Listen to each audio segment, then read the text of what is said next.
Welcome back to the Back to the Future DVD commentary track for Episode 4, Double Visions. I'm Mike Stemmle, designer. I'm Andy Hartell, designer. Dennis Lenart, cinematics. And everyone else is passed out from eating too much pizza. And kind of wish our director was here for this episode. This episode was directed by our studio creative head, Dave Grossman. Hey. Yay! Dave is out playing bocce tonight. And the entire thing, from concept to playtest, 48 hours, right? Yeah. Worse than we imagined. We originally had this whole insanely huge Citizen Plus Ward sequence, and we eventually boiled it down to this nice little tight, paranoid little... Kept the focus on Doc and the unbearable tortures that he's undergoing. I missed the maze, though. It seemed cool, like a cool idea. Yes, we had a maze of rooms, but I think we ended up with a really cool look. I think it was Kim. Yeah. Kim Lyons, who originally suggested make it a circle and put Doc in the middle. And there was a lot of talk about the design of this place. So were we going to go toward the happy, bright look? Were we going to go toward the grungy prison look? Were we just going to go for the antiseptic look? And we finally came down here. Something that's modern but still forbidding. Citizen Plus. Oh no, Jen, not you too. And Jen's been turned into Stepford teen. You're gonna like. At least, I hope you still do. And then Jen is saved with the power of rock. Very important. This also was originally there was going to be a huge rock and roll 80s montage kind of puzzle where everybody was freed with the power of rock, and as so many things, it was concentrated down. Yay, spinny camera. Yes. What's going on here? And no idea, sir. I was minding my own business when all of a sudden a horrible noise started coming out of that camera. Well, that's not right. Yeah, well, neither is this. It's my brain. You hear me? The original director's notes suggested that she was supposed to kick him in the ribs. And that was a line that was an homage to Rock and Roll High School. Yeah, which one of my favorite movies that I haven't seen in 10 years. The character of... Oh, God. Well, come on. It's PJ Souls playing... Walk out of here. I can't remember her name. Oh, that's horrible. Calvin Klein underwear? Really?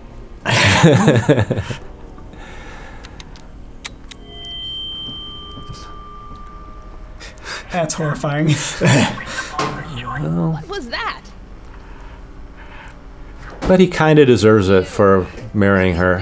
Yeah. Get my friend out of here, you nutcase. Oh, All right, let's try it one more time. a little less dramatic than I'd expected. Whoa!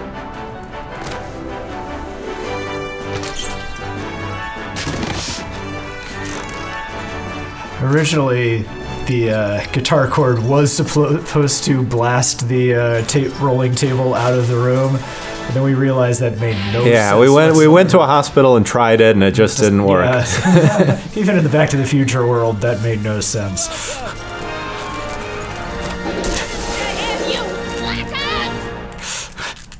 Yeah. That's hilarious. And we've almost left the alt-dystopian 1980s. There was originally a puzzle with a final confrontation with Edna out here, Which involved being trapped behind this gate. but we never got it to work, and it never was a good puzzle. And we eventually said, no, let's not. Let's just hide them in trash cans instead, which is funnier. All storyboarded out by our director, Dave. This was all his addition. Yeah. Hey. Don't talk to her. She could give us away. We decided to shorthand the entire reconciliation of George and Lorraine in pantomime and beat up 2 guards at once. Because we always knew that George had it in him. And then they're going to get dragged away and have their brains sucked out. Because we can't believe that this reality is at all redeemable. We have to go back and fix things. Yeah. The double punch was something that I never thought would make it into the game. I just did that for playtest. And Oh, really? people saw it and were like, just leave that in. Yeah. It was one of the very early gags we wanted to get in was Citizen Brown leaving and then coming back just a couple minutes later, having gone off and spent the rest of his family fortune to fix the DeLorean. And we were going to leave the player just standing there not knowing what to do and force them to wander around aimlessly for 2 minutes before Doc got back, and then we remembered that we liked the players. Blow out your exhaust port, dear. He gets to kiss her off for the first time. He's looking to get to kiss her off a few times. Can't have you traipsing around 1931 in that ridiculous outfit. Wait, our trip? I was so angry with Edna here, and then I made her sympathetic in the cutscene at this part. But I thought it was too funny, and I could cut it out. That's so mean. Aww. Well, she's going to get overwritten. Yeah. Several times. I run this town! Okay. Circuit set for August 26, 1931. You ready to go? And are we going to fly? Are we going to fly? Is this our first flight? No. Wait a minute, we've flown already, haven't we? Yeah, We flew. this car will never fly again. Oh, that's right. Yes.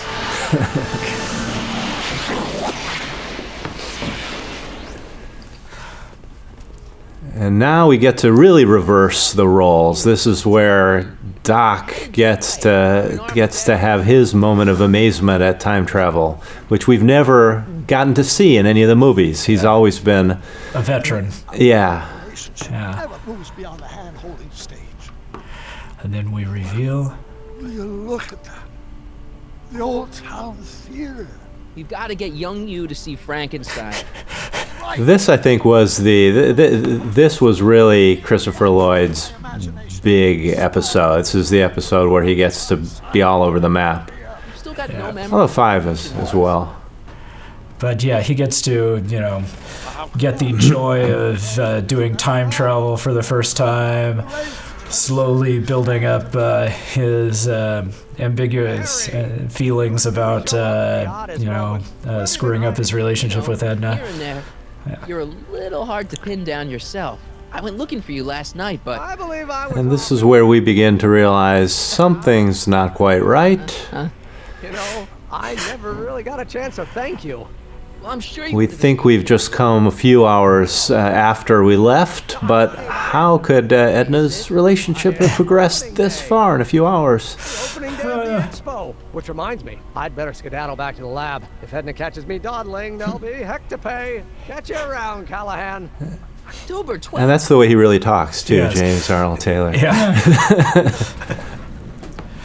We were originally going to have the Hill Valley Expo taking place in the center of town, just like everything else in the game up to this point. And then we finally realized we have to show some other sets. And the high school was the one big set from the movies that was not yet represented. Yeah. Fix the time circuit. So we decided that the high school had just been finished, and that we would set it there. Better get the DeLorean out of sight before someone... Hey, you! Quit blocking the drive! All car of the future contestants need to report to the North Tent. He was just a bit an extra in episode 2, and he wound up being an actual character. Yes. Now, the one thing we were real happy with is we ended up with a... B-R-O-W-N. It's not That's exactly interesting. an Very good, silly puzzle involving the time machine. We hadn't quite ever come up with a good trivial use of time travel until this episode, and the whole idea of using the DeLorean to go back 6 hours to age a random chemical was... it was an idea that we figured would not survive, but I think Bob Gale liked it. I think Dennis didn't hate it. Yeah. And I think it was the previous version that we were not happy. Oh, it was a time leak. Oh, yes, that's right. Yeah, that was not gonna fly. Yeah. No, but I like this idea. I don't cool. think I've The Hill Valley of the Future? Or the the aging the thing. Yeah. My future wouldn't be built so shoddily. Hi, Miss Strickland. I was just... Break what you like, Mr. Callahan. It's no skin off my nose. Just keep away from Emmett's booth. Emmett? Our cameo of Kid. No lines of dialogue. Detective? Yeah, Tenons don't have huge roles in the final episodes. Getting a mind map of Mr. Tannen for our exhibition at the expo. The authorities wouldn't allow Edna and I to stage a demonstration of the mental alignment meter with a violin. Edna and me. But this little baby is just as good. Man, this puzzle started out being insanely complicated. The whole manipulate kind of Emmett's complicated. emotions, and we ratcheted it down to something that was eminently doable. And plus, shocking people's always funny. And we got a good use out of young Vice Principal Strickland's picture again. All right. Yeah. That smells... And we got to foreshadow Beauregard Tannen. Yeah, at the last minute. And at considerable expense. And having more sexy pictures of Trixie. Bingo. Emmett's mind map is as bad as Tannen's. There was a little bit of back and forth with Bob Gale coming up with kind of pinning this invention down, because it was important that nothing that he invents can really work, and it can't seem like with Edna he's able to suddenly invent things that he wouldn't otherwise be able to invent. So it had to be something that was low tech and didn't really work very well, or didn't break any new scientific ground. He invents a low budget version of the e-meter. Got you to turn on Kid Tannen? You bet. You look younger without your mustache. Listen, I've got a proposal for you. I have this friend, right? No dice. I'm only seeing... So this also was a very different puzzle initially, which involved dressing Trixie up to resemble the cover of an amazing fantasy thing, and we eventually were rightfully backed away from the absurdity of that. And actually got to a place where there's a lot more kind of drama with Trixie, and playing Trixie and Edna off against each other are the Hill Valley's two women in 1931, very different women, and actually getting them into conflict. No.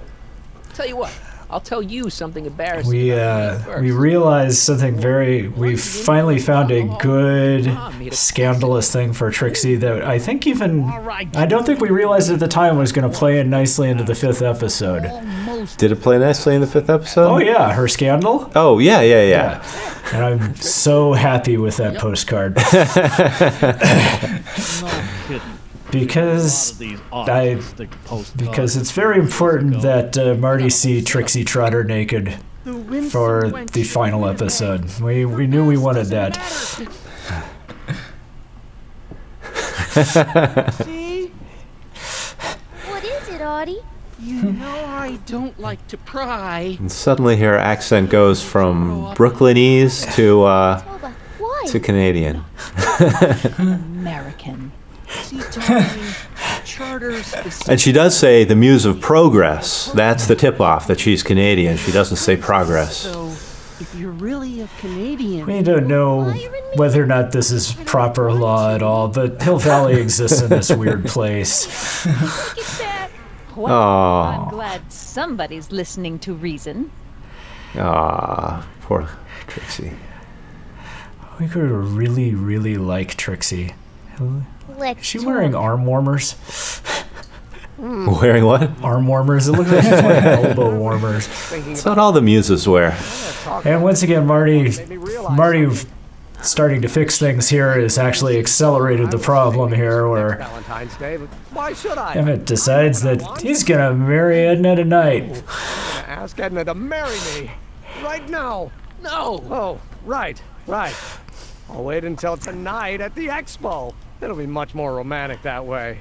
Just think. Oh, This no, time it won't. tomorrow, Edna and I will be engaged and will be the toast of the scientific community. And So this you know, in many ways is the climax of the whole season. This is where we knew it was all heading toward. And we wanted the climactic moment to be suitably How does her story? suitably spectacular. To be honest, she ends up kind of... This was another tentpole we realized we wanted in this episode. As we were designing it, we realized we had to have Citizen Brown turn on Marty. He spent the entire episode, he's seen the younger version of Edna who's not so cuckoo bananas, and wants to change her and make sure that young Emmett can be with him. And like everything else in Alt 1986, he's ultimately just not right.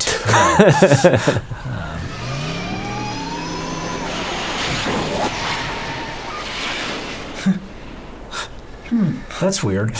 That's an interesting cut. So as the relationship between Marty and old Doc hits its low point, the relationship with young Doc is about to also hit its low point. I guess I've got a mild case of stage fright. I'm about to play my big scene, you know? No telling how Edna's gonna react. You've, got something on your suit. Oh, so I have. And and for good reason it hits a low point, because Marty's really just being fairly horrible to Emmett. He didn't really have to go this far if he wanted to break them up. He didn't have to completely humiliate him, but you know. It's one of the. It was a bit of a gamble, this whole second act. The usual way you do these 3-part puzzles is to get through one part and all the way through and have someone say, now I need to do Y and Z to get this. Oh. So we had to, but this case we really wanted everything to just come together suddenly at the end of the act. Yeah, some major league texture work there. We can try this all over again. It's Lathrop Brown. Huh? How do you know this woman? I don't. I mean, I listened to some of her records, and I may have taken a picture or two of her, but Wow. Yeah. I love it when a plan comes together like this. I know you all too well. What is going on here? You rich boys are all alike. You think material She missed her calling as an actress. Yeah. heart. Well, you can take back. I like Edna's sneering look that always looks like she's smelling something bad. I need your expensive presents. I need you. And more importantly, little Emmett Jr. needs you. Edna me. Apparently you Now was that was the first piece of art that was it Gray do that? Was that one of our new artists? I can't remember what he started on. I think that may have been our new concept artist Gray. Let me see that card. Who amazingly came on and was able to jump right into the style with his first drawing. Yeah. It was pretty great. Pretty great. I like the fact that they've got Hooligan and Layabout in there. The 1931 version of Slacker. Get out of my sight! I never want to see you again. For several hours. That was rough, Emmett. I'm sorry you had to go through it, but things are gonna be okay. You and me can... Emmett? Go see You and I. Frankenstein. That went off great, huh? Yeah, maybe too great. Emmett! And if he was an asshole to Emmett before, now he gets to just be even worse. Yeah. It's, Emmett! one of the things that I really like about this episode is that the genuine climax final puzzle. It's not so much the action part at the end, but the nice, solid, old-fashioned dramatic dialogue puzzle. We work out, where we get Emmett to the point that he's needed to get from episode 1, get him to stand up for himself, not listening to Edna, not liking to his dad, not listening even to Marty. Andy wrote all this dialogue, and it's great. Thank you. I'm crazy, got no sense, but I don't care. I didn't write that line. But I don't care. Or that one. Yeah. Getting that I Don't Care song back in there. Up here? I was very happy I about wasn't that. gonna jump. Then what do you... Here I come when I want to think. Oh. When I want to be alone. Oh. I was perfectly content drudging away in my dad's law office. You show up out of nowhere, get me all excited about inventing... He's finally starting to realize that You show up again. Marty is not entirely who he represents himself to be. Third time and pretend to be my friend just so you can yank the rug Love off the Stone Einsteins. We originally were thinking that the Iron Einsteins were going to actually be a permanent change to the Back to the Future mythology. But then we got to this point and realized, hey, we could smash them and then get the proper animals restored. So we were happy that came along. Ruin my life for fun? Yeah, that's how I get my kicks. AJ really enjoyed recording Marty being a complete jerk.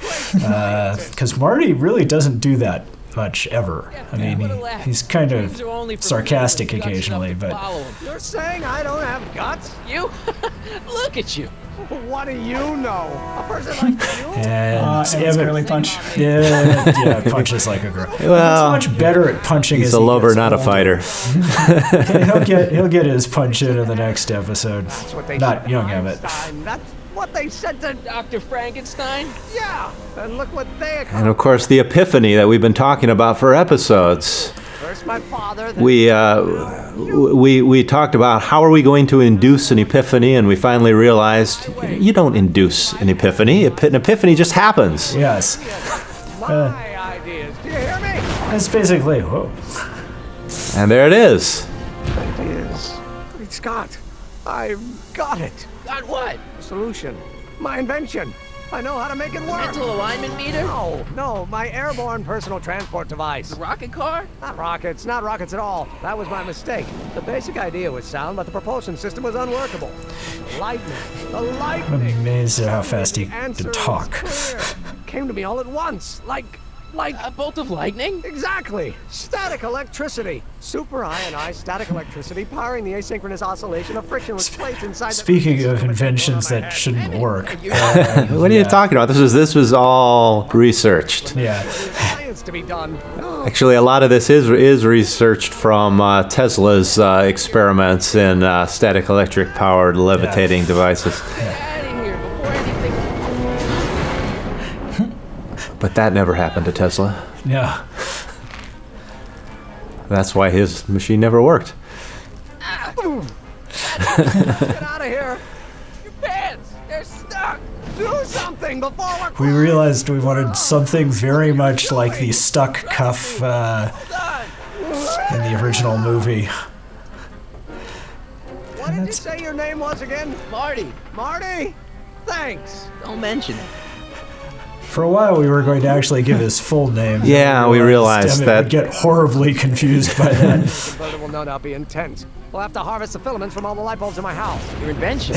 You think you can finish it before the end of the expo? Think? I've got to. My future depends on it. Then let's go. Of course, the oscillating plates will need to be calibrated precisely. And a happy ending. Once again, we solved all our problems once again. Oh, wait. Results could conceivably be catastrophic. Who cares? My thought exactly. Science should be messy and unpredictable, or else where's the fun of it? Which has always been Doc Brown's philosophy, Yeah, obviously. Except for this one. Not so much this one. Well, this one's a little bit damaged. The kinks worked out of your We car. originally wanted this scene to be Alt Doc telling Edna that he's a time traveler As usual, I and have not offering the evidence. slightest idea But what you're talking about. we walked back from that one. Well, though we get Real we close. we imply it. Yeah. There, my dear, don't worry. I ended up getting all the sympathetic Edna. Yeah. cutscenes. Well, that's what makes her an interesting character. Yeah. She's you can't stay not mad at her.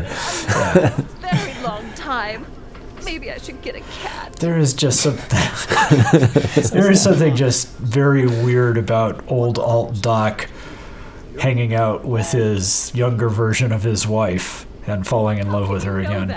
Well, but somehow it makes sense. Somehow it's psychologically plausible. Uh-oh. How much do you know about Harry Callahan? Alt Doc, don't do it. All right. Stay with us next time for the DVD commentary on Back to the Future Episode 5, Out of Time.